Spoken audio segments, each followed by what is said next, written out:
Hello everyone, this is Ankita. हम आज की इस वीडियो में आगे के जो भी प्रोविज़न्स हैं उनको देखने वाले हैं। हमने सेक्शन 13 तक के प्रोविज़न्स कर लिए हैं।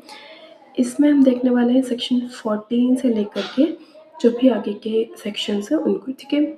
तो फर्स्ट थिंग हो जाती है हमारी कि जो सेक्शन 14 है वहाँ से चैप्टर 3 शुरू हो रहा है।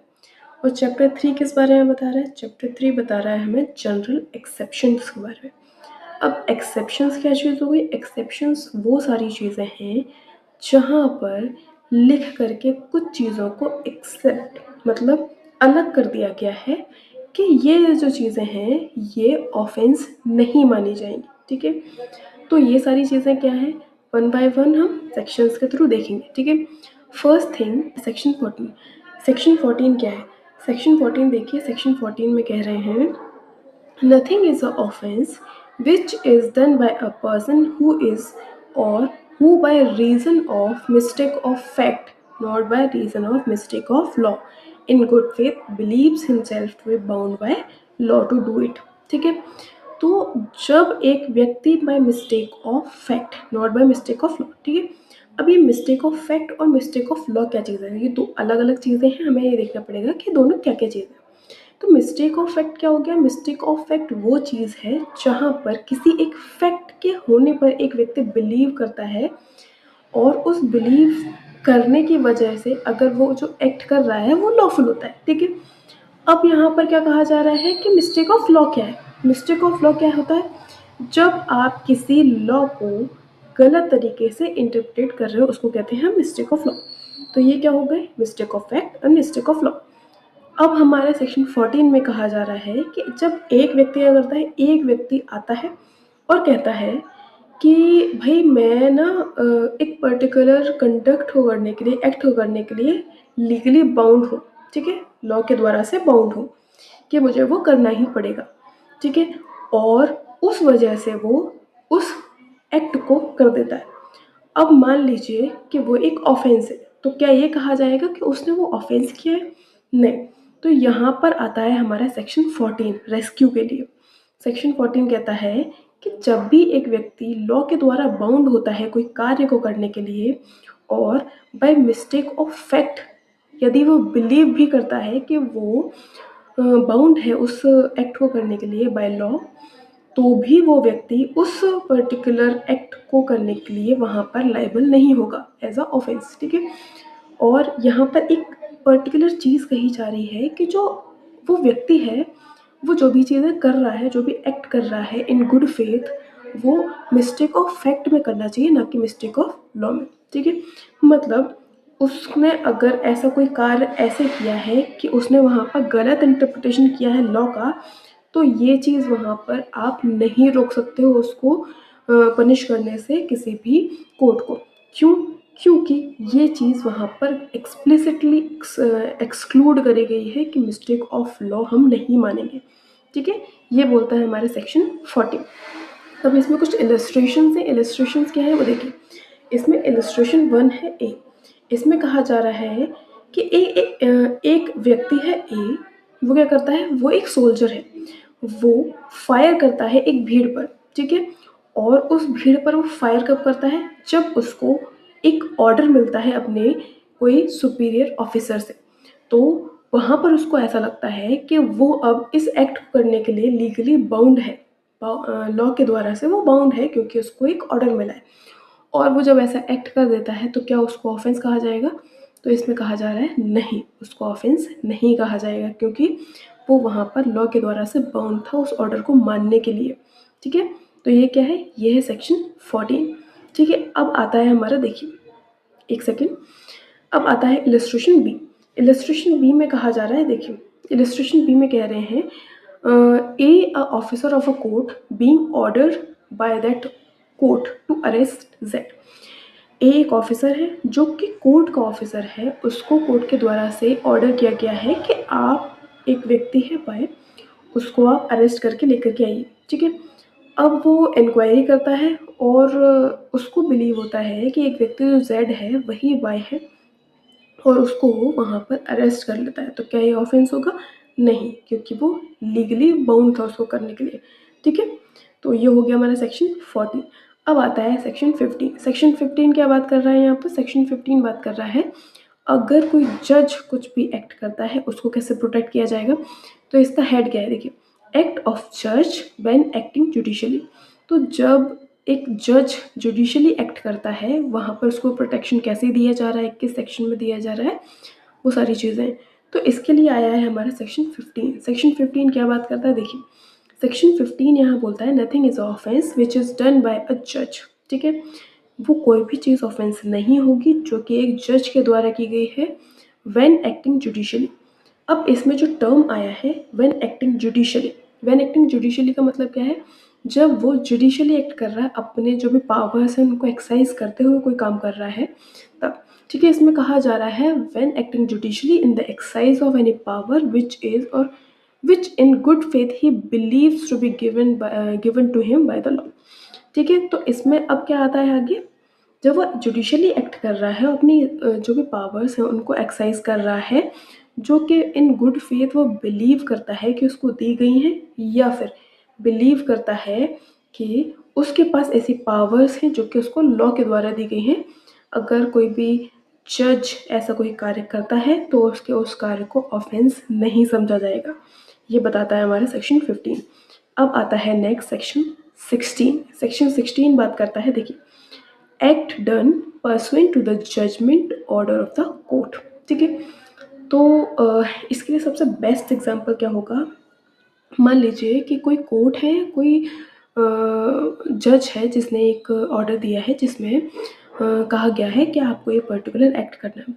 अगर आप उस जजमेंट या उस ऑर्डर के बिना अगर वो एक्ट करते तो वो एक ऑफेंस होता, लेकिन अगर आप उस जजमेंट और उस ऑर्डर को फॉलो करते हुए वो एक्ट कर रहे हो तो वो एक ऑफेंस नहीं होगा। आप कहोगे कि आपने तो वो ऑर्डर फॉलो किया है। ठीक है, ये एक आम बोलचाल में हम बोल सकते हैं। अब हम देखते हैं कि इसमें क्या कहा जा रहा है। इसमें क्या कह रहे हैं देखिए, nothing which is done in the pursuance of which is warranted by the judgment और ऑर्डर। तो जो भी एक एक्ट किया जाता है जो कि किसी जजमेंट या किसी ऑर्डर के परसुएंस में किया जा रहा है, ठीक है, जो कि एक कोर्ट के द्वारा दिया गया है, if done while such judgment or order remains in force is an offense। और वो एक्ट कब किया जा रहा है, जब वो जजमेंट या फिर ऑर्डर इन फोर्स है, इन्फोर्समेंट में है, मतलब उसको वॉइड नहीं डिक्लेयर करवाया गया है, उसको ख़त्म नहीं करवाया गया है, वो अभी भी एग्जिस्ट कर रहा है। अगर उस वक्त पर ऐसा कोई एक्ट किया जाता है तो वो ऑफेंस नहीं होगा। अब इसमें आगे क्या कहा जा रहा है, notwithstanding the court may have had no jurisdiction to pass such judgment or order provided the person doing the act in good faith believes that court has such jurisdiction। तो इसमें कहा जा रहा है कि भले ही उस कोर्ट के पास ऐसा कोई जुरिडिक्शन नहीं था कि वो ऐसा कोई जजमेंट या ऐसा कोई ऑर्डर पास कर सके, उसके बाद भी अगर ऐसा कोई ऑर्डर या ऐसा कोई जजमेंट दिया गया है, ऐसा कोई ऑर्डर बना करके कोर्ट ने दे दिया है जबकि उसके पास कोई जुरिडिक्शन नहीं था, फिर भी ये चीज़ वहाँ पर अफेक्ट नहीं डालेगी। क्यों नहीं डालेगी? क्योंकि वो वहाँ पर गुड फेथ में बिलीव करता था कि कोर्ट के पास ऐसा कोई जुरिडिक्शन है। ठीक है, केवल ये वहाँ पर काफ़ी है कि उसको गुड फेथ में बिलीव होना चाहिए। ये बोलता है सेक्शन 16। अब आगे आता है सेक्शन 17। सेक्शन 17 यहाँ पर बात करता है act done by a person justified और by mistake of fact believing himself justified by law. तो एक व्यक्ति है, ठीक है, अब वो एक एक्ट करता है और उस एक्ट को करने के दौरान उसे समझ में आता है कि जो मैंने एक्ट किया है ये लॉ के द्वारा जस्टिफाइड है, तो मतलब मैंने कोई ऑफेंस नहीं किया। अगर ऐसी चीज़ें आ जाती हैं तो क्या वो ऑफेंस होगा? तो अगर उस व्यक्ति का ऐसा कोई बिलीफ था और वो सारे के सारे जो भी कंडीशंस हैं उनको फॉलो कर रहा है तो वो ऑफेंस नहीं होगा। ठीक है, अब इस चीज़ को हम कैसे देखेंगे, इस सेक्शन को पढ़ के देखते हैं। ठीक है, nothing is offence which is done by a person who is justified by law. ठीक है, वो कोई भी चीज़ ऑफेंस नहीं है जो कि एक व्यक्ति के द्वारा की जाती है और जो एक्ट है वो जस्टिफाइड है लॉ के द्वारा से। ठीक है, who is by reason of mistake of fact, और जो व्यक्ति है वो bye mistake of fact believe करता है कि जो भी एक्ट उसने किया है उसको करने के लिए वो जस्टिफाइड है लॉ के द्वारा, ठीक है, और उस गुड फेथ में वो बिलीव करते हुए वो कर देता है, ठीक है, तो वहाँ पर ऑफेंस नहीं होगा। अब इसमें बात क्या आती है कि मिस्टेक ऑफ फैक्ट में तो आप बिलीव कर सकते हो, लेकिन मिस्टेक ऑफ लॉ की वजह से आप बिलीव नहीं कर सकते। तो यहाँ पर क्या हुआ कि आपने अगर मिस्टेक ऑफ फैक्ट की वजह से बिलीव करते हुए ऐसा कोई एक्ट किया है, दैट मीन्स आपको बचाया जा सकता है, ठीक है, लाइबिलिटी से जो भी आपकी वहाँ पर बनेगी। लेकिन आपने वहाँ पर ऐसी कोई मिस्टेक की है जो कि मिस्टेक ऑफ लॉ में कवर हो रही है, तो आपको नहीं बचाया जा सकता, ठीक है। ये बोलता है हमारे सेक्शन 17। इसमें आता है इलस्ट्रेशन। इलस्ट्रेशन देखिए, इलस्ट्रेशन क्या कह रहा है यहाँ पर। इलस्ट्रेशन कह रहा है, देखिए, A sees Z commits what appears to A to be a murder. A ने देखा जेड को एक ऐसा एक्ट करते हुए जो ए को लगता है कि ए जो देख रहा है वो ये है कि जेड किसी का मर्डर कमिट कर रहा है, ठीक है। अब यहाँ पर क्या हुआ, A in the exercise to the best of his judgment, A क्या करता है कि वो सारी चीज़ों को समझ करके गुड फेथ में क्या सोचता है कि यहाँ पर मर्डर हो रहा है, मुझे कुछ ना कुछ करना चाहिए, ठीक है। तो वो वहाँ पर पावर एक्सरसाइज करता है जो उसको दी हुई है, और अप्रहेंड करने के लिए मर्डरर को वो जेड को वहाँ पर गिरफ्तार कर लेता है, या ये समझ लो पकड़ करके बांध करके रख लेता है, ठीक है। तो यहाँ पर क्या हुआ, किसी को आप ऐसे करके रख सकते हो नहीं, लेकिन उसने क्या सोचा कि अगर उसने जेड ने अगर मर्डर किया है तो उसको वो रोकने के लिए वहाँ पर लाइबल है, बाउंड है, और वो कर सकता है सारी चीज़ें, ठीक है, और जो भी कर रहा है वो जस्टिफाइड है लॉ के नज़रों में, ठीक है। तो यहाँ पर क्या करता है, जो भी इन्हें किया वहाँ पर वो उसने ऐसे एक मिस्टेक ऑफ फैक्ट में किया जो उसको पता नहीं था कि वो क्या कर रहा है, ठीक है। तो ए ने जो यहाँ पर किया है वो अगर वो इन सब चीज़ों के बिना करता तो वो एक ऑफेंस होता, क्योंकि किसी को ऐसे रोक नहीं सकते हो आप, ठीक है, या बांध नहीं सकते हो, या फिर अप्रहेंड नहीं कर सकते हो आप। लेकिन ए ने तो कर दिया, लेकिन ए ने क्यों किया, उसको अप्रहेंड करने के लिए, ठीक है। और यहाँ पर क्या हुआ, यहाँ पर जब पता चलता है कि वो जो जेड है जो उसको लगा था कि वो मर्डर कमिट कर रहा है किसी व्यक्ति का, वो तो अपना प्राइवेट डिफेंस एक्सरसाइज कर रहा था। तो यहाँ पर क्या हुआ कि ए ने जो चीज़ करी, क्या वो ऑफेंस होगी, नहीं, क्योंकि उसने वो जो चीज़ करी उसने अपने आँखों से जो देखा उसको लगा कि उसने मर्डर कमिट किया है, तो उसने जो भी किया वो उसको लगा कि वो जस्टिफाइड है ऐसा करने के लिए, एक देश का नागरिक होने के नाते, ठीक है। तो उसने जो भी किया वो वहाँ पर ऑफेंस नहीं माना जाएगा, वो वहाँ पर कर सकता है, ठीक है। तो ये था हमारा सेक्शन 17, ठीक है। अब आपको ये बताना है कि आपको अगर कोई डाउट है तो आप मुझे बता दीजिएगा, और कैसा लगा है आपको वीडियो वो भी बताइएगा, ठीक है। तो चलिए अगली वीडियो में मिलते हैं। इसी प्रकार से बाकी सारे सेक्शंस को हम इन वीडियोस के थ्रू कवर करते रहेंगे, और अगर आपको किसी स्पेसिफिक सब्जेक्ट पे चाहिए तो आप वो भी बता सकते हैं मुझे। चलिए अगले